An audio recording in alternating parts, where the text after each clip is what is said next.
Il fotogramma registrato dalla telecamera posizionata in piazzetta dei Lagunari a Vigonza, in provincia di Padova, è impietoso. Si vede un ragazzo cappuccio in testa sopra il cofano di un appunto di proprietà del comune, che alla fine sarà ridotta così. Stessa sorte per il furgone di un privato cittadino fermo nel parcheggio pubblico a fianco al municipio. Sono le 2 quando un 17enne di origini straniere ma residente a Cadoneghe, dopo essere stato lasciato fuori da un locale a 2 passi dalla piazza principale perché già in evidente stato di alterazione, non trova di meglio da fare che prendersela con i 2 veicoli che danneggia anche con un paletto di ferro divelto dalla recinzione della piazzetta.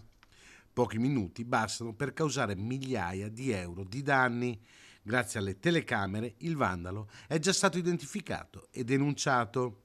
Non siamo di fronte a una bravata, ma ad un atto di vandalismo che dimostra totale mancanza di rispetto per il patrimonio pubblico, per i cittadini e per le regole fondamentali della convivenza civile.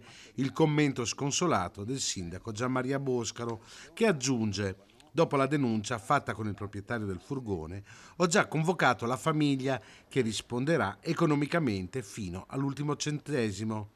Su vandalismo, degrado e mancanza di rispetto verso i beni pubblici non ci sarà alcuna tolleranza.